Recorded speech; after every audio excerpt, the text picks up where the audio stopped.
Salut à tous, bienvenue sur ma chaîne Mamos Crypto. Aujourd'hui, on va parler de ce crash que tout le monde panique dessus. Bitcoin sous les 80K, sorti du top 10 mondial. ETH qui dégringole, 850 millions de liquidations. Et les médias vous sortent les gros titres catastrophes comme d'habitude. Mais moi, les gars, je vous ai prévenu depuis des mois. Ce piège était grossier. On en parlait dans les vidéos membres, on en parlait sur la chaîne YouTube, dans les vidéos publiques. Ce rallye n'est pas sain, les signaux étaient là. La structure baissière, les divergences, le retail qui FOMO pendant que les Waze distribuaient. Et devinez quoi? Aujourd'hui, Glassnode confirme exactement ça. Les long term holders vendent au rythme le plus rapide depuis août et les méga whales accumulent en silence pendant que le retail panique. Alors pendant que les médias vous vendent de la peur avec leurs titres de fin du monde, nous on va regarder les vrais niveaux, les vrais signaux et surtout où sont les opportunités. Mais juste avant de commencer les gars, l'analyse technique, on va faire de l'actualité. Et aujourd'hui, les gars, c'est une très très grosse vidéo. Je vous demande des likes, les gars, vraiment, c'est super important. Si vous savez comment booster la vidéo, boostez-moi cette vidéo, c'est super important. Et juste un petit conseil avant de commencer l'actualité. Pour tous ceux que vous suivez sur YouTube, d'habitude, je ne dis pas les trucs comme ça, mais qui vous ont vendu de l'opium, j'en ai vu passer, l'opium au peuple. On vous vend, on vous dit, ah, regardez, si, ça va partir, machin, truc. Triez, les gars, triez ceux que vous regardez sur YouTube. Et n'hésitez pas, allez, on va se lâcher, les gars. N'hésitez pas à mettre en commentaire les chaînes à éviter pour protéger peut-être les nouveaux, les plus novices d'entre vous. Donc, en tout cas, moi, personnellement, je ne vais pas vous dire qui regarder, qui ne pas regarder, mais ceux qui vous ont vendu de l'opium, ceux qui vous ont dit «Ouais, ça va monter, ça peut commenter, etc.» Faites le tri, les gars. Ne vous polluez pas le cerveau. Moi, j'ai des amis à moi comme ça qui me disaient «Ouais, mais j'ai vu que l'autre, il a dit que nanani, ça y allait avoir un alt season pendant le février, machin truc. Non, les gars, ça fait des mois maintenant qu'on a des signaux de baisse, que la baisse est confirmée. C'est bientôt la fin du rebond, les gars. On en a parlé il y a 2 mois. Ici, le piège, ils ne voient pas, mais le piège est en train de se refermer sur eux. Il y a 1 mois, je vous ai prévenu. Ici, toujours dans un trade baissier, il y a 1 mois également. 99% des traders tombent dans ce piège. Le prochain, c'est peut-être toi. Donc franchement, les gars, tous ceux qui ont regardé les vidéos publiques déjà sur ma chaîne étaient au courant. Le piège se referme en ce moment. Franchement, j'ai prévenu tout le monde, les gars. Vous étiez avertis, donc normalement, les habitués, vous êtes bons. Allez, on perd pas plus de temps et on est parti pour l'actualité. Donc Bitcoin sort du top 10 mondial des actifs en termes de capitalisation boursière en dessous de Tesla d'Elon Musk. Donc, ouais, grosse dégringolade du market cap des crypto-monnaies. Donc là, plus personne n'est intéressé par les cryptos en ce moment. Et l'Ether également a connu une grosse baisse significative, tombant à la 56e place avec une capitalisation pour Ether légèrement supérieure à 300 milliards de dollars. Donc voilà, c'est intéressant quand même de voir que le marché est en train euh, les cartes sont en train de rebattre et les cryptos n'intéressent plus grand monde en ce moment. La pile de Bitcoin de Michael Saylor est officiellement sous l'eau. Donc Michael Saylor qui a acheté tous les tops, franchement, je te conseillerais de devenir membre de la chaîne. Donc juste Michael Saylor, si tu veux devenir membre de la chaîne, n'hésite pas, tu cliques sous la vidéo. Regarde, tu vas sur une vidéo, d'accord, n'importe laquelle, tu cliques là par exemple. C'est juste pour Michael Saylor, c'est pas pour vous les gars.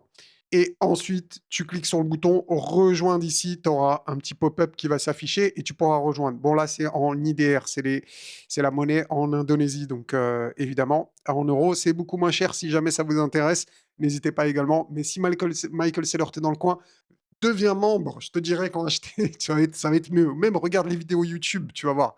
Mais voici pourquoi il n'atteindra probablement pas le bouton panique. Le principal impact de la baisse des prix est de ralentir la capacité de stratégie à acheter davantage. Donc ça, c'est super intéressant.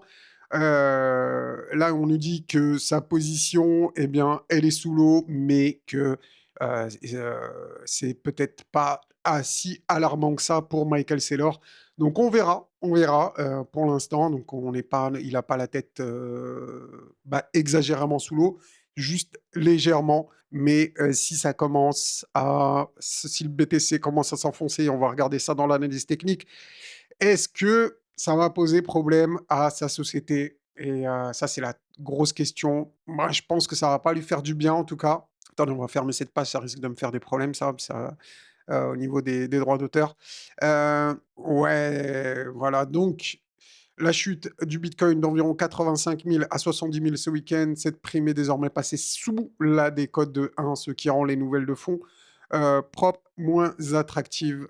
Également, chose importante, donc la société ne fera probablement pas faillite à ce sujet, mais les actions réagiront potentiellement négativement si le prix du bitcoin se maintient à ces niveaux ou baisse encore lorsque les marchés ouvriront lundi. Donc, grosse pression pour Michael Saylor et MicroStrategy. Donc, on va voir comment sa société, en tout cas le prix de stratégie va ouvrir lundi. Mais théoriquement, il devrait y avoir une grosse pression baissière sur sa société.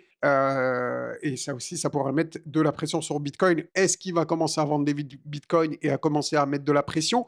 Les Bitcoins que je vous rappelle qu'il a acheté au top, franchement, permettez-moi l'expression, c'est un sgeg. Ouais, franchement, plus je le vois acheter des tops, plus je me dis, est-ce que il gère mieux sa société qu'un simple retail qui achèterait au hasard? Franchement, il a le don pour acheter les tops. Il a le don pour acheter les tops. Je sais pas. J'ai un petit doute sur ça. Comment tu fais, Michael, pour acheter que les tops? Tu peux pas acheter des dips des fois? Bref, allons voir la troisième actualité. Donc Bitcoin franchit un niveau de support clé alors que Glassnode met en garde contre une nouvelle baisse des prix. Donc les détenteurs de Bitcoin à long terme vendent au rythme le plus rapide depuis août. Donc ça distribue, ça distribue, ça distribue.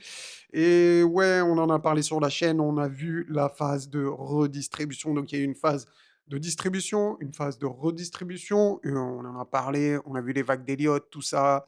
On a vu la Magic Box annuelle. Donc franchement, je crois que les grosses baleines suivent ma chaîne, les gars. Vraiment, hein, ça, j'ai l'impression, je sais pas pour vous. Euh, donc voilà. Donc le sentiment fait état d'une peur extrême sur le marché. Les détenteurs de Bitcoin vendent au rythme le plus rapide depuis août, tandis que les observateurs du secteur suggèrent que le marché pourrait se rapprocher d'un creux baissier et c'est ce qu'on va voir. On va voir ensemble l'analyse technique et si tout ce qu'ils nous disent dans les médias, est-ce que c'est vrai? Est-ce que c'est vrai? Donc, allez, on perd pas plus de temps, les gars. On va voir directement ici. Donc, on va activer les indicateurs, les patterns, tout ça, tout ça. On regarde ce qui se passe. Donc regardez les gars, on avait vu, je vous avais montré une pattern ici, si vous vous rappelez, qui est similaire à ce qu'a fait Bitcoin, donc une pattern que j'appelle 1, 2, 3 M-top. Donc ici, c'était sur CRV en 2022 et c'est la même pattern qu'on a ici sur BTC, une pattern en 1, 2, 3 M-top, comme j'aime l'appeler. Donc peut-être qu'on aura une épaule tête épaule, peut-être que ouais, ça c'est à voir, ce scénario d'épaule tête épaule. C'est possible, hein, c'est possible, qu'on ait une épaule tête épaule, peut-être même, un peu différente dans un truc comme ça.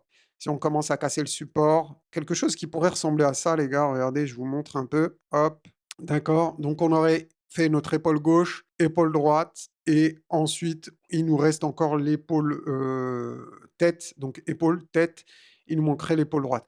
Donc on verra ça au fur et à mesure du temps. Pour l'instant, je l'enlève et si on regarde le Mamos Trend Color, bah, il n'est pas passé en vert, en tout cas, moi je pense que la grosse, grosse, grosse, grosse opportunité sur BTC, ETH, Solana, XRP, en tout cas les altcoins principales qui ont des ETF et qui ont montré de la perf, ça serait d'attendre des bougies vertes sur le fameux Mamos Trend Color. Donc des bougies vertes, oui, il n'y a pas eu de bougies rouges, mais pourquoi il n'y a pas eu de bougies rouges? C'est pas que...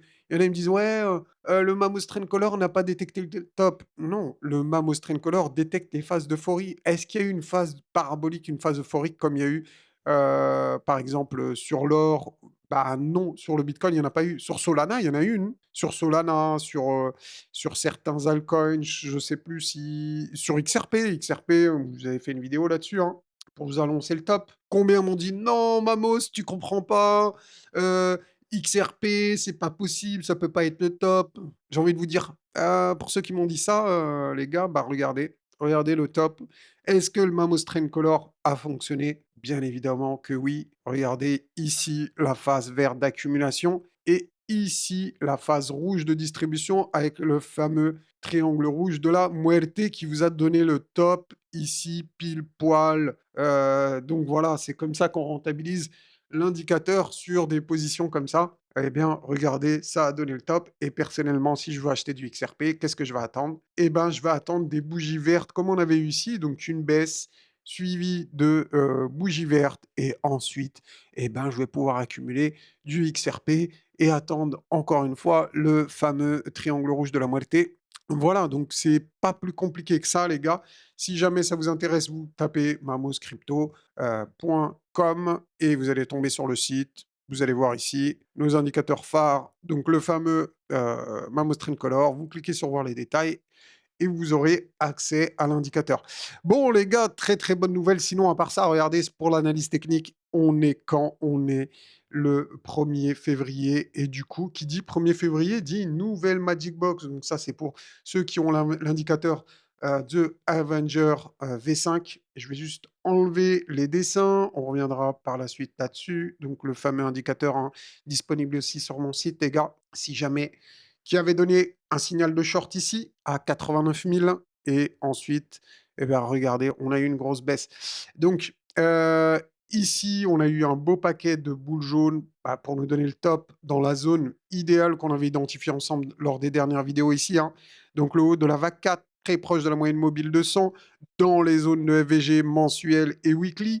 Donc vraiment, c'était du caviar. C'était du caviar. Dans la Magic Box annuelle, rappelez-vous, hein, la Magic Box annuelle, on en a parlé dans les dernières vidéos, les gars. Les vidéos sont encore sur ma chaîne, vous pouvez aller les voir. Pour ceux qui ne me croiraient pas sur parole, hein, si jamais. Donc là, on est au mois de février, on a la Magic Box du mois de février. Et regardez, eh bien, la Magic Box du mois de février va servir de résistance.